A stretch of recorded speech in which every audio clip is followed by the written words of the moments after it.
Hi everyone and welcome back to the Colour Cave where we like to play with art stuff. My name is Jem and today we're taking another trip into Beauty of Horror by Alan Robert to do another little bit of work on the page that we have been colouring. So here we are back in. Now, as with the last couple of videos, I will be filming this in short segments because my neck and my shoulder are injured and I can't sit for very long, but I'll edit it all out so it'll just run into one for you. So we're back here on this page and today we're going to tackle our little boat. I do see this being the second to last video. We'll hopefully get the boat done and then we've just got our bubbles around the outside and we shall be all done. I think the last part with the bubbles I might just do as a bonus video on a Tuesday or something just to get finished up because it's not very exciting. Once you see what I'm going to do, it's quite repetitive after that. So we might have that as a wee bonus video, maybe later on in the month. Now the thing about this ship is it reminds me of a ship from a game I've been playing in VR called A Fisherman's Tale. It's kind of got the same vibe to it. So I'm going to use the same colours because I just thought that would be really nice. And it's going to be quite a bold contrast to everything else that's going on. So as with the last videos in this Colour and Chat series, we are using Prismacolor Premier pencils. And as you can see, the colours of the boat are red, white and blue. I'm not sure if they did that on purpose because the fisherman's French, so I don't know whether it's meant to represent the French flag or that was just a coincidence. But anyway, I've picked out a couple of pencils. And as I've done before, I'll put the names and the numbers of the pencils up on the screen. But for our reds, I may add to these colours, but this is what we're going to start with.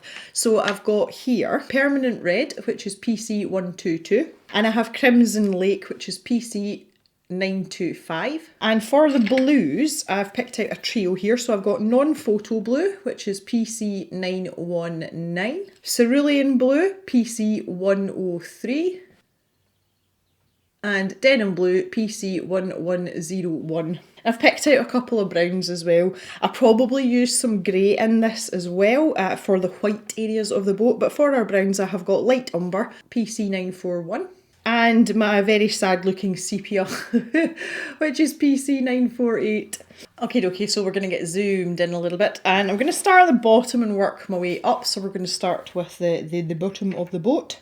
And I'm going to get myself sharpened up a little bit here. As per usual, I've got my Tagal multi-sharpener. It is my sharpener of choice for Prismacolor pencils because you can adjust the settings on the actual sharpener. And you can have a range of point sizes. And 1 is a little short stubby point and 5 is a very long thin pointy point. And because these pencils have very soft cores, a short stubby point is a good idea because it just helps the stability of the core and helps to reduce breakage. And you can see there, that's quite a nice little point I've got on that. Okay, so we're going to start with the bottom of the boat, as I said, and I'm starting with the Non-Photo Blue. I'm just going to pop this sheet of paper down here so that I don't smudge everything about. Now this is going to get quite complicated just from the point of view of not only the light and shadow, but also the texture of the boat, because obviously this part is made of wood, and in this case someone has painted it to make it a pretty colour. So those are the two things that we are going to have to think about as we work our way around here. But as always, just to get going, get that first light layer of pencil down. Now we're going to work section by section here, I think. That will, not only does it help us focus a little bit, you know, on the intricacies of the texture, but it also gives me a good stopping point if I need to have a break when my shoulder and my neck start to hurt. So that's going to be beneficial for everyone. So I'll just stick this down just now and I'm slowly going to work on this bottom part just now. So let's think about this front section first. This is where we're going to kind of focus our attention. So using our mid-tone here, this is where we're going to think about the light and shadow. So there's obviously a lip here and there's some sort of bracing at the front there. I don't know much about boats. I'm not very nautical. I've got good sea legs, but I'm not very nautical. So we'll use this to put in our darker areas and our, you know, define these things. So right down in at the sea, obviously that's going to be pretty dark in there, and maybe there's going to be a slightly lighter part here, and then we've got these texture lines as well. So I'm really going to use the denim blue to bring that out.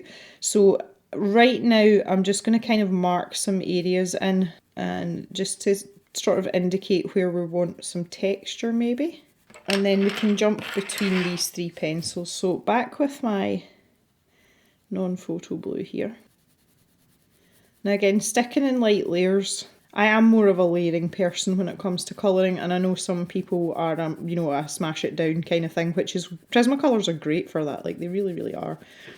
I tend to take the more methodical approach though. And now back with the mid-tone and build up those areas where we put it down initially. Now I want quite a defined line under here. Maybe quite dark in there. Then I can take my denim blue. So I'll use that in there because I want it to be quite dark in there, and then just to go back over those areas where we'd marked it in, and then finally back over again in these lighter areas with the non-photo blue. I think we maybe have a little bit of a gradient going on with our boat here. Okay, so we can carry on now. So again, we'll continue this defined line. I could probably take that all the way across actually. So I'm thinking about texture here more than light. That's you know, the texture situation's taking precedent over the light source, because this is kind of our light source, this lightning bolt that we put in. Naturally though, in where it's at the waves, that is going to be darker. You know that's gonna happen. So we'll make sure that that's quite dark, and then I can follow these lines that Mr. Robert has put in for us, and then we can maybe add in a little bit more. So I'm thinking about the texture of sort of tired wood there when I'm doing that. It's kind of reluctant to label this video as a colouring chat because I really, really don't have much to chat about. I'm not very mobile. Other than taking a very, very gentle stroll with the dogs, that's about as far as I'm getting for the moment. And it's terribly boring. I'm not really very good at sitting about. And my problem is as well, unless my neck and head is supported, I can't even sit down. Sitting is the most comfortable position. It's more comfortable than lying down, as long as my neck and my head is supported. And some of you might have seen the picture that I posted on Instagram and Facebook the other day about the chair in the sunroom, and that's basically like I'm living in that chair.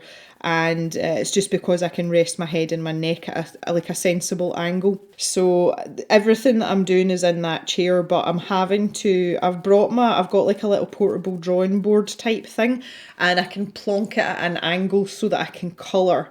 And I can do that for a little while, but even that, it's not great. So I'm really not up to much. Even sitting reading a book hurts unless I like hold it way up in front of me, which I can't do because it hurts my shoulders. So yeah, it's like a no-win situation. If it was alleviated by lying down, I would probably just be in bed a lot of the time. But again, I would be absolutely bored rigid. So basically, I'm just a pain in the ass, and I like to moan about it. That is actually about the size of things just now. But I mean, apart from that, I'm around the middle of the day is when I'm at my freshest, because I'm over that initial stiffness of having slept. I'm not at the stage where my muscles are tired, so I'm trying to film in the middle of the day because that's when I've got the best chance of being reasonably chipper. But I'm very, very irritable. I'm really like snappy, but it's just because I'm sore. So poor Mr. Jem's like, he's taken a lot of abuse just now, but he's taken it well. He's been really helpful as well. He's been great. He helped me wash my hair the other day, and again, I would probably have managed to wash my hair but not dry it, and most of you know my hair is very long and it's very thick. And when I dry it with a hairdryer, I'm there for quite a reasonable amount of time. So I'd said to Mr. Jem one night, I said, would you be okay to come and help me, just do my hair, because it's absolutely disgusting. And I always think if you feel clean, it makes you feel a little bit better. So I said to him, I said, would you help me wash my hair? And he said, yeah, absolutely. So anyway, we got that done. That wasn't an issue. That was okay. It was the drying that was hilarious though. Mr. Jem's bald, okay, and he's been balding for quite some time. So needless to say, his expertise with a hairdryer leave a considerable amount to be desired. And the only thing I can liken it to is watching someone try to spray paint a fence. And I'm looking at him in the reflection in the mirror, trying not to laugh because he had his like this full concentration face on, but he literally had the hairdryer and was just going like this with it back and forth, like he wasn't touching my hair or anything, and it was really really funny. And I was trying not to laugh because number one, I didn't want him to take a huff and tell me to do it myself, but secondly, it really hurts when I laugh, so I was trying to avoid that at all costs. But he caught me looking at him in the mirror and he was like, "What?" And I said nothing. And he got a bit huffy about it, he did. But I really appreciated it, and we did get there. It wasn't the best blow-dry hair experience I've ever had in my life, but it was clean and it was dry. That was the main thing, so I was actually quite happy, but it tickled me. I was like, I forgot that he's never had to use a hairdryer in his life. Oh goodness me! So that was an interesting experience. It's not the first time that Mr. Gems had to do that though, but I don't remember him being that useless with a hairdryer last time. But that was quite some time ago. So that served my entertainment, even though it hurt a little bit to laugh. It was totally worth it. He tries, God love him though. He did. Mr. Gem's actually a really good cook. He doesn't have a lot of time to cook, obviously, but we were kind of forced into it for a few nights when, at first when my neck was really, really bad. He did a very good job of cooking dinner and cleaning up the kitchen afterwards and that kind of thing. So it just goes to show you, even though he's a big dumb farmer, he's actually quite domesticated. His mum's taught him well. So that was quite good as well. That was quite refreshing.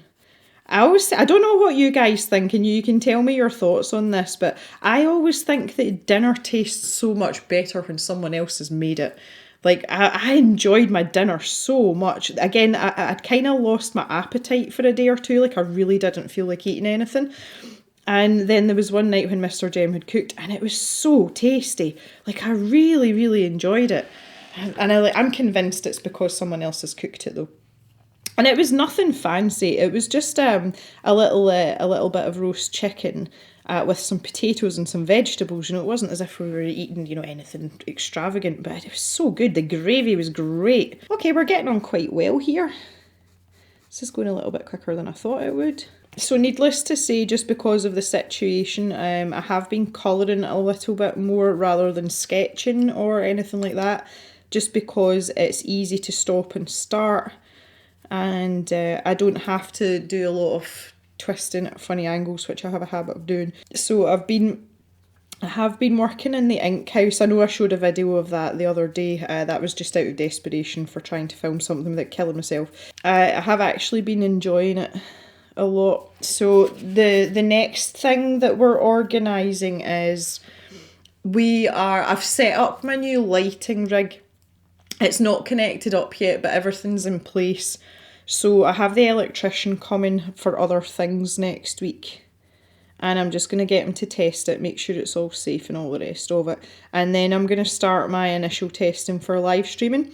So that doesn't involve any of you guys. That's just going to be me sort of finding my feet with it. So hopefully we will be able to beta test really soon. As soon as I'm able to sit in a chair for any length of time, we will get that underway. Because I foresee, I was thinking about the live streams, and I seem to talk about them most when I'm doing these chatty videos, but that's just because, it's a natural place to kind of like brain fart stuff out. And a lot of people miss out on all this information because they don't watch colouring videos. More fool them. So I was kind of thinking about the format of the live streams, and I think that I would probably do, like, just for example, say I was going to do a 4-hour stream. I don't know if I would ever stream for 4 hours, but I would probably do 2 hours of like drawing or painting and 2 hours of colouring to begin with, just to see how that's going to pan out. But I can see myself doing quite a lot of colouring as live streams, as well as obviously the normal videos that we do, colouring chats or testing things out. So I was just wondering your thoughts on that. I know some people aren't keen on live streaming, they don't really like it, and just the sort of having to catch people if you're in a different time zone. There's a couple of streamers that I really enjoy watching, and I hardly ever get to watch them live. I always end up watching it as a video after the fact, because they're in a different time zone and I'm not about for, you know, whatever reason. So I kind of see that side of it, but that's just a case of I can't please everybody and I can't accommodate everybody, because I'm damn sure I'm not getting up in the middle of the night to do a colouring live stream. But you know, I'd like to know your thoughts on this. I'm going to talk about this in a bit more detail with everyone, not just the people that watch colouring videos. You know, nearer the time once we've started beta testing and stuff, we will talk about all this. But this is just me sort of using you guys as a sounding board. I'm feeling like this should be darker in here, because we've got our big tentacle in the way here. The tentacles. I might use a bit more of the denim blue here. I can hear the quad bike idling and I don't know where it is. Mr. Jem was moving. I've mentioned this before, the cows that are calving just now are just outside here, and when they've calved they move through a gate into another field, so the pregnant ones are on one side and then once they've given birth they go through to the other side, so all the mummies and babies are together. And I saw him moving calves through a little while ago, so I don't know what he's doing, but I can hear the bike rumbling away. It's a bit off-putting. So when I'm putting this texture in it, I'm thinking about like the direction of the grain, and that's why I've been going up and down the way, because our planks are going that way. So I better mention that. I've the other thing that has happened that's been even remotely exciting. I've come into possession of a couple of Derwent Colour Soft pencils. Now I know Derwent have like a bajillion different coloured pencils, but I have never tried the Colour Soft pencils, and I think I might want to give them a wee bit of a road test just to see what they're like. I've only got a few colours though, so I'm not really sure what to do with them. I might just test them out in my sketchbook, because even if it's something, you know, that I wouldn't buy a full set of, in this position and just the fact that people, you know, come to me and ask me about types of coloured pencils and what's good and what's not, I think it's my duty to be as knowledgeable as possible. So therefore, obviously, I'm going to have to buy a couple more. Isn't that right, everyone? Just so that I can see what we're all about. So I might do that. It's kind of nice though that people are like, hey, I've got this spare, do you want it? And I'm like, yeah, okay. Just before I hurt my neck, I was having a bit of a cave clean out. I was just like kind of tidying up and stuff, and it's astonishing the amount of supplies that are here now. And I do think at some point I'm going to have like a massive spring clean and get rid of some things, because it's getting a bit out of hand. And I don't know when I'm going to do it though. I was thinking maybe to do it at Cavemas, and then we could just give away loads of stuff, or you know, like do it as an occasion or an event, not just, oh by the way, I've just decided I'm clearing out stuff out the cave. So I haven't really decided what I'm doing with that. That's another half-cocked idea of mine that's floating about. The number of sets of pencils that I actually own, like coloured pencils, is ridiculous, and half of them aren't getting used an awful lot. So I think it's time that they found a home with someone that would actually use them. I don't like things sitting about not getting used. I feel it's quite wasteful, but I also feel it's quite selfish as well. You know, because not everybody has the luxury of people throwing art supplies at them all the time, and some people would sorely enjoy something like that. So yeah, I'm going to have a wee think about that a wee bit more. It's actually to the point where like the Black Widow pencils and the Castle Arts pencils, I've got like 3 sets of them now. It's just ridiculous. And obviously I'm never going to use 3 sets of the same pencils, even if they were exclusively the only pencils I was using. So I think it's about time that we maybe gave some of them away a little bit. I could put some of them in the stash shop though as well, couldn't I? This little section in here is annoying me, and I'm just going to make this quite dark in here. So I'll almost fill that in with the denim blue. I can hear a calf moving as well. Oh, I wish everybody would just stop moving. We have a little calf in the field, and it stands out because it's one of the very few that's got white markings on its face. So even from a distance you can spot it a mile away. And she's so funny. She's such a cheeky little monkey. Mum's quite protective of her, and Kathy obviously knows this and deliberately taunts her by looking at her and then turning tail and running full pelt down the hill The field's like on a slight slope, and she runs downhill like as fast as she can, and Mum's running after her going moo.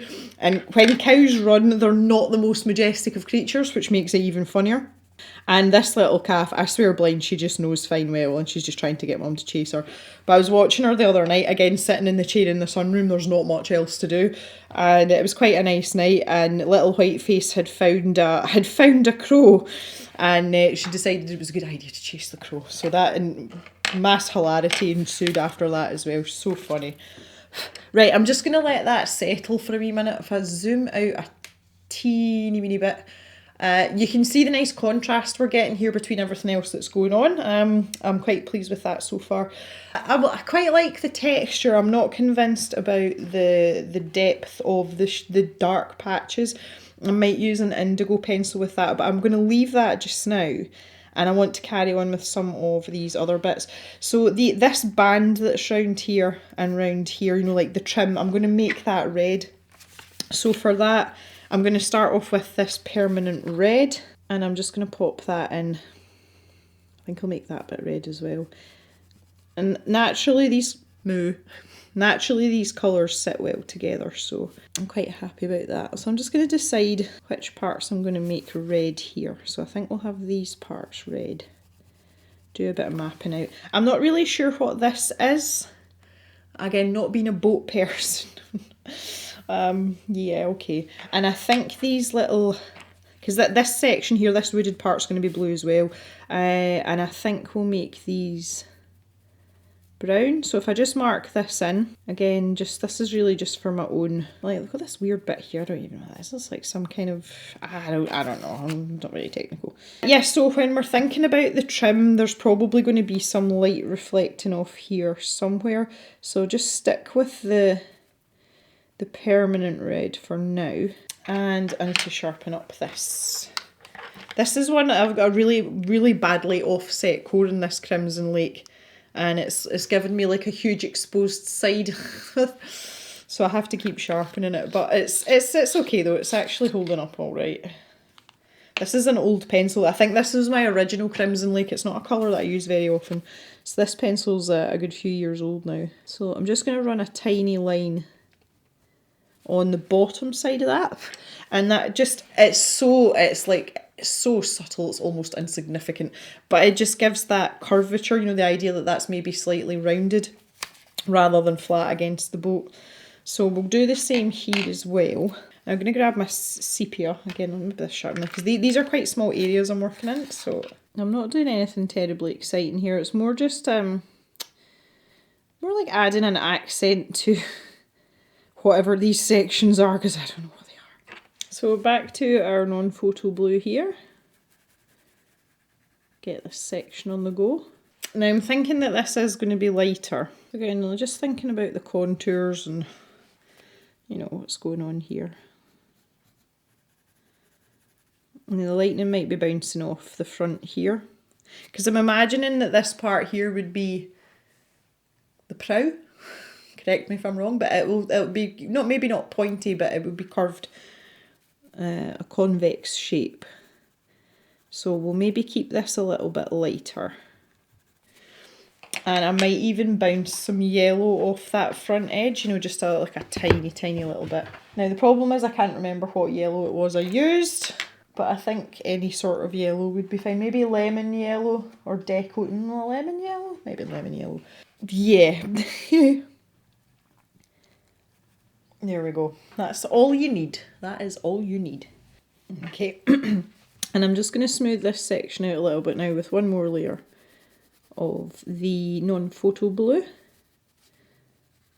Now this section in here looks as if it's kind of recessed a little bit, and I don't know whether that's maybe a part where the gangplank goes up, where they actually get on and off the boat. Just the fact that the trim's not there as well. Just before I do that though, I'm going to put in this red here, and maybe a little bit of the Crimson Lake at this back part. And again, take that lemon yellow and just run that along there. And it's these little things like this that I really enjoy doing. It doesn't matter whether I'm colouring or drawing, it's these little details that make me really happy. Like, I really enjoy doing them. It's one of my favourite things about arting, actually. Right, okay, so we've got that. I don't know if this line's supposed to be here. I think that might be the... I'm just going to make it part of it because there is a line there. So I've just got the light umber here. I keep going to say raw sienna. I don't know why I've got raw sienna in my head. It doesn't make any sense. And again, just taking this yellow pencil and maybe pop on a few little yellow bits. And then with the sepia, and then just back to the not raw sienna, the light umber.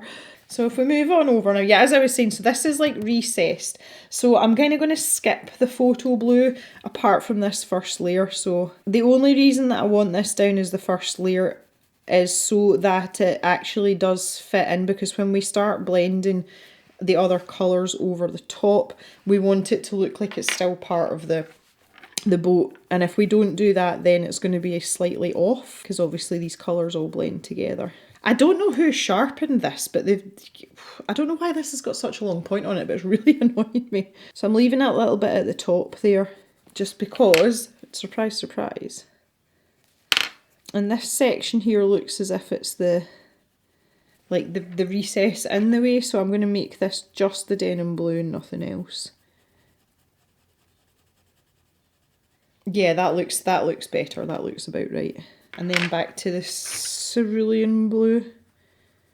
So you can see next to this front section, it looks very much as if it's shunted in the way, and that was exactly the kind of feel that I was going for. Okay, a wee cheeky bit of lemon yellow in there. Okay, I think I'm going to make these just like boxy, woodeny type things. Oh God. I don't know, if anyone wants to enlighten me as to what these may be, I am all ears. I am all ears. Okay, whatever bracket this is, if it's to moor your boat or whatever, I'm going to leave this white because I want something to match the cab section, which is going to be white. So I think we'll do that. That's probably a good idea. Stick some of this in along where these lines are. I feel like we don't have enough of the darker shade here, so I'm just gonna sort of bring that out a little bit more. That's better, I'm a bit happier, because to me this part should be darker than over here. And so just add in a little bit of something there. I think we'll do our red trim first. So again, on the sort of same principle as what we talked about before when we were doing the tentacles, it's generally the further to the left of the picture we go, the darker things are going to be because we're further away from this lightning bolt. That's my theory and I'm sticking to it. So we will employ a bit more of the Crimson Lake, and I feel like I might even pick out a darker pencil again. I feel like this isn't going to be dark enough, it's too subtle. I'm just going to stick the Crimson Lake down there and then consult the old... I was thinking like maybe like the black raspberry or black cherry maybe. That might be too... That's the wrong set of pencils, that's not helpful. I was looking at polychromos there. It's not going to help you right now, Jem. Yeah, I think black raspberry might just do a job for us here. Again, not a colour I use very often. That's still the original pencil from the first big set of Prismacolors that I used. I had a 48 set, that was the one I sold in the stash shop recently. And I was given a 72 set and then I went and bought the 150 set. Okay, so ever so subtle, but the difference is there. And I think it is just going to be that bottom section. Because again, I think just with this being further up, we might employ a little bit more of the permanent red again. Okay, so I'm just going to go ahead and do this section here. It's going to be exactly the same as I've done here. Nothing's going to be any different. So I'll speed that up and I'll catch you back up when we come into this section here.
Right, so I've got that bottom part all finished up now. I've taken a wee break as well, so I'm feeling a bit refreshed. Now, the actual cab section of the boat I wanted to leave white, but obviously we don't want to just leave it white. I was going to go with the oh, very small, with the putty beige here just to give it some sort of colour, but I think it might be a little bit too warm for what I'm after. If I just show you on here, it's got a bit of a kind of like browny tint to it, and I wanted it to be a bit colder than that, so I've picked out cool grey 50%. I can always go to 30 or 20% cool grey. Let me just see what I've got here. Yeah, here's 30. So that might be a bit more in the ballpark that we're looking for. Now, interestingly, I always think the 30% cool grey looks quite warm when you see it next to the 50. Maybe that's just me, I don't know. Anyway, that's kind of my thinking with that. So I want to kind of like tackle that first, but the first thing that I'm going to do here is just get that nice yellow reflection going on here, which is looking awesome. And then I'm going to use this 30% cool grey, I think, because again, we can always build it up if it's a little bit too wishy-washy. So really the idea here is to indicate that these two parts here, these two sections are white, but for them not just to be the white of the paper. So I'm going to go a lot more carefully here than I did when I was working on the parts that were blue, because we don't want it to look completely grey. So we'll just add this in very, very, very gradually, and if we want to build it up a bit more, you know, and I say this all the time, you can always add. It's much easier to add in than it is to take away when it comes to coloured pencil. So maybe this part in here, this is going to be darker, because again, this looks as if it's stepped in behind, you know, a bit like what went on down here. So I'll maybe have a bit more of a defined grey part there, and I might even go to the 50% cool grey. Just down in there. And the same with this part here, I decided to leave this white as well, just to give us a little bit of contrast. I'm not really sure if it should have been red, but I think the grey's going to make it look just that little bit better. And the same, this little bracket thing down here as well, we could maybe add in just a little bit there. And it's just to take the sort of the sheer whiteness of the paper away more than anything else. Now the other thing as well is if our light source is coming from this direction, then there's going to be a shadow, and I'm imagining that these protrude from the actual wood, because I would imagine that would be a trim that would be put on afterwards. Listen to me like I know what I'm talking about when it comes to manufacturing boats. We can really accentuate that just by putting this kind of soft L shape round the side that's furthest away from the light source. And again, that's probably going to be a little bit more prominent. We might even be able to go darker than that, but let's just add this in and see how we feel. And we'll add a bit more of this in. Again, on this back side, thinking, you know, that's going to be a little bit darker. And in this bottom part here, this is obviously going to be a little bit darker because we've got these tentacles that have come and ruined everything for everyone. So we'll pop that in there. We'll make this much more greyer. Technical description, obviously. Come on guys, you know me by now. Again, that in there is going to be much darker as well. I just tried to gauge where the slope of that part of the boat came down. I don't know if I did a good job in that or not, but it's just kind of guesswork really. So you can see that's just taken the starkness off the paper a little bit, which is really nice. And I can grab my reds now and we'll put in the trim round the windows, which I think this is just going to pop fabulously. Again, I might just put a wee touch of yellow in there. The thing I absolutely love about this illustration is that all these lines on the boat here, they're clearly hand-drawn. Alan Robert has not used a ruler for these, and for those of you that watch some of my other videos, you'll know that I kind of shy away from rulers. I like to try and do everything freehand, so I really appreciate this, and I think it's got a lovely aesthetic to it. I really, really do. There's something really nice about it. There's also, again, being someone that likes very clean lines, especially in my home, I don't like clutter. I like to see nice wide open spaces, and I like things that are uniform. And there is a certain satisfaction in seeing something that's very regimented, because it does look very sort of clean and tidy. You know, if you look at like modern architecture, it's a really good example of that. It's weird, it's you know, it's a bit of a contradiction, but I really like things like this. So again, if this is sticking out, there might be a little bit of a reflection off there as well. And why would we not add that in? Of course we would. I am waiting rather excitedly today, well, as excited as I can be when I can't turn my head left or right. My newest stickers are arriving from the printers today, and these are the new sticker packs that are going up in the stash shop, and I can't wait to see what they look like. I really hope they turn out as well as the last lot of stickers did, because I really like the designs, but this next set of stickers is much more personal to you guys and to me as cavers.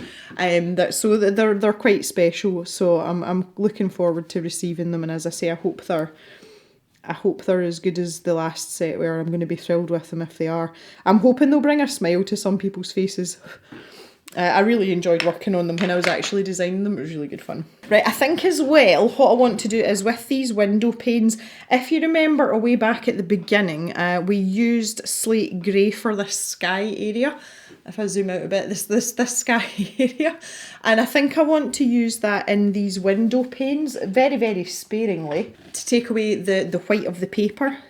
So if I just... very, you know, again, just the same as Alan's done here with the lines on the actual illustration. And I might even, just to make it super exciting, because I know y'all like things when they're super exciting, that's if I can find the blinking pencils, I might even take this non-photo blue as well, and just add a little bit of that in as well. Quite often I talk about having cohesiveness and uniformity in artwork, and this is a great way of doing it. See, reintroducing a colour that you've already used, and as you can see, it looks nothing like the hull of the boat, but the colour is there, and the eye will subconsciously pick that up, and it just helps sort of tie everything together, which I think is just absolutely perfect. Nearly done. So I think this... I kind of want to separate this off a little bit. I might use a fine liner at the end just to separate this off properly. But I want this to be red. And this part here, there's loads of antenna coming off it, but I want those to be separate because I kind of want this to be like a guardrail. So I'm going to stick in some red here, but not go up the antenna, and we'll leave those white. I don't know what this bit is. I'm not sure. I think this is a trim, and then this part is going to be our greys. You know, this would probably be that might be the same, and down there too. And then this part might be grey. Do you just love how I'm convincing myself? I'm not actually explaining to you guys. I'm just convincing myself out loud that I'm doing the right thing. Oh boy. I'm kind of thinking I should have done this a wooden colour now, but never mind. Might not be too late to fix that, actually. Let's try and put a bit of light umber in here and see what happens. Why not? Oh, it's kind of muddy though. That's because we've got the grey down there. Yeah, that doesn't look too bad. I can live with that. I think I like it better like that than I did with the grey, you know, or the white, whichever way you want to look at it. Okay, anyway, meanwhile, back at the back cave. This is gonna have a yellow tint to it along here, and I think maybe these antenna will as well. So let's just do it. Why not? Hand slipped a little bit there. You can't really notice that though. Okay, so I'm gonna try and just pop in a little bit of this in various spots. Again, we're working in really tight spaces here, so I'm not gonna stress myself out about it.